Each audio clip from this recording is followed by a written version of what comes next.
Africa Media Live TV. Kindly subscribe to our YouTube channel to get updated on the trending gist, latest news all over the world. Like our page, subscribe, and share with friends. Thank you. Oh yeah. Hey, what?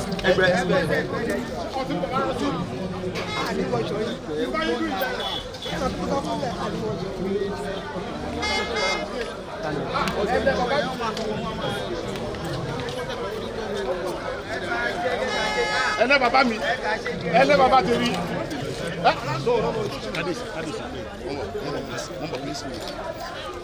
Ẹnẹ bàbá mi, kí ló jẹ? What do I? Ọtúbà, photograph láti bẹ̀yẹn.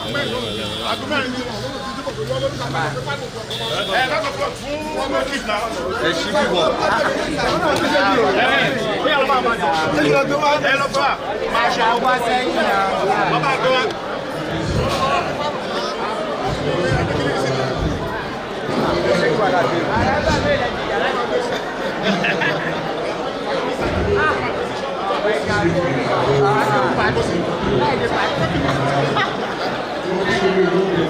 Vai sair.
Àlàyé ojú ti di báyìí o.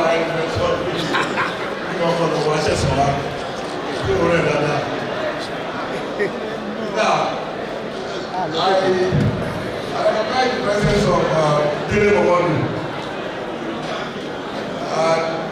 Let me just use that to extend because the paparazzi has covered my vision. I'm going to say more than that.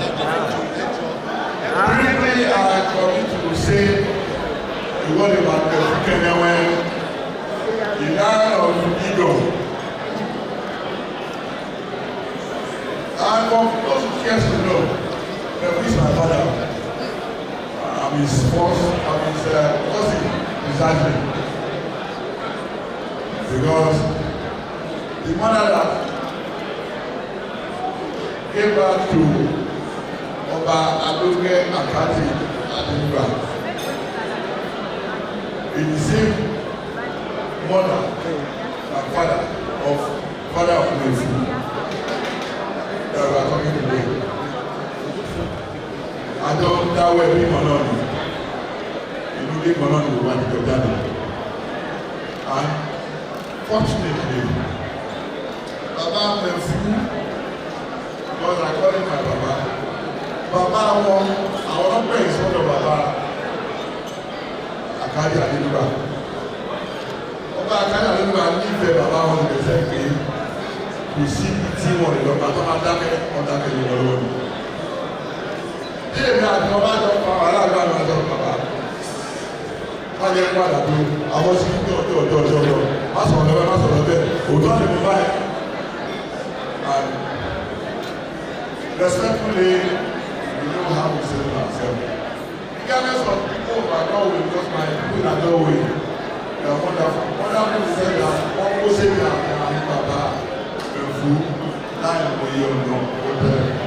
Káwọn ìgbórí abájọ́ ṣíkẹ́jọ́ wọ̀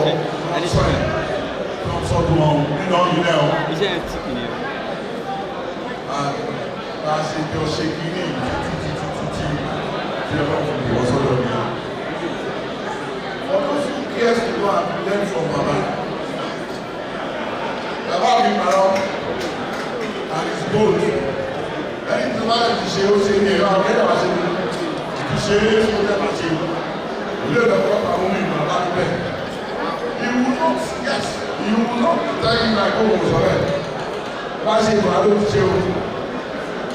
Wọ́n ní bàbá bí ẹ̀rẹ̀ sọ fún mi ó yẹ kí ẹ̀rọ àṣẹ lẹ́nu àfọ̀ ṣùgbọ́n tó bí yá wa láti má jọba lẹ̀. Àdọ̀bà ni wọ́n sọ fún mi lẹ́sẹ̀. Family man and me now. That's Baba for you. Baba is so pride. That one of our days, tell me to ask for people say, "Tomorrow, back down on for the ship." For our Sunday, we never more in the summer. And that's Baba for you. You just said that at the end of the day, the whole that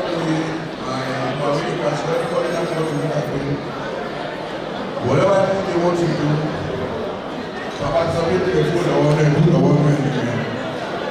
And with that, with his weight behind me, and his logical approach, many things, the peace, the stop, going.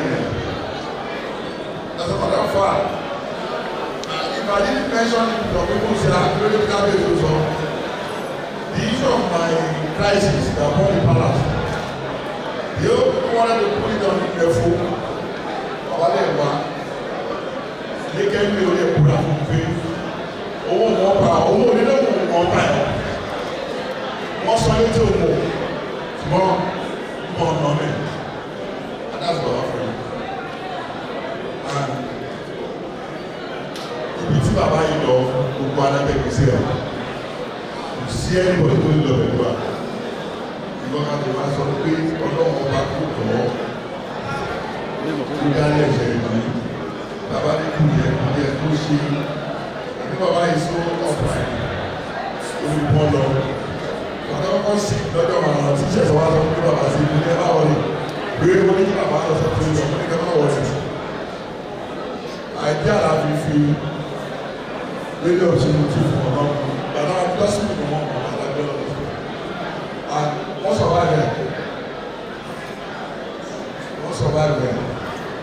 Èyí tó náà máa ní àwọn ọ̀wá wọ́n ní kí n aṣọ fún kábíyèsí náà kì í wọ́n tẹ̀lé wá fún mi.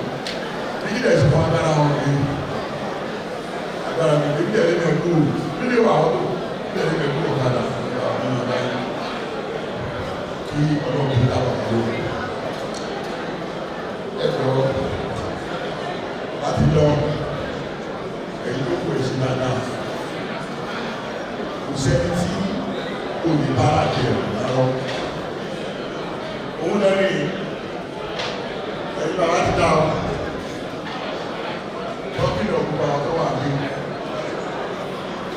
àwọn olórí náà mọ̀ pé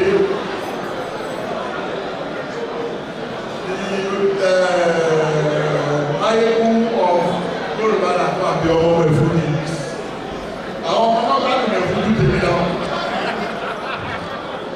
Yorùbá bí ọdún kan tí ayékún fún bàbá ní màálù àṣìkà máa gbé màálù ẹ̀rọ yìí màálù lórí tọ̀rọ̀ ẹ̀rọ tó máa mẹ́rọ yìí máa wé ìlú gàgàrà ni wọ́n á ti bàbá yìí lẹ̀ fún ti máa lè tó bàbá ti mọ́ sí èmi ilé èmi ilé ẹni máa ní ẹ̀kọ́ sí èmi kẹ́kẹ́kẹ́ máa ń bẹ́ẹ̀ lọ sọ̀rọ̀ géèmù ẹ̀rọ àná so Bible is another grandson of Baba Mefo and mo bèrè lọ́dọ̀ bàbá àwọn sọ ìṣẹ̀tọ́ náà tó ní ìlànà tó kó kéwò nítorí ìbọ̀dọ̀dọ̀ rẹ̀ because bàbá ti ṣe dáadáa lẹ̀ dáadáa náà láti lórí ó lẹ̀ ti lọ́dọ̀ pé kẹ́yìn ló kó dáa àtúntò ẹ̀ ṣe wé ẹ̀ẹ́dẹ̀kọ́ ní bẹ́ẹ̀ gbọ́dọ̀ pé mẹ́fì kótó ẹgbẹ́ mẹ́fì kótó òun máa kò ní gbọ́dọ̀ rọ̀ ìbá wẹ́ alẹ́ tí o tún ní fọ́kiri ọmọ ilé tìjì ní May his soul rest in perfect peace. Thank you. God bless you.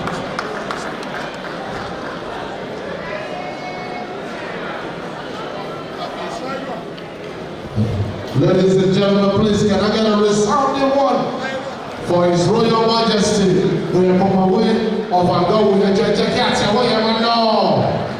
Thank you so much, the Omoba of Agawu.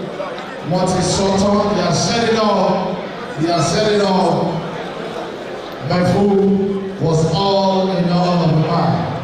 And without wasting time, I like Africa Media Live TV. Kindly subscribe to our YouTube channel to get updated on the trending gist, latest news all over the world. Like our page, subscribe, and share with friends. Thank you.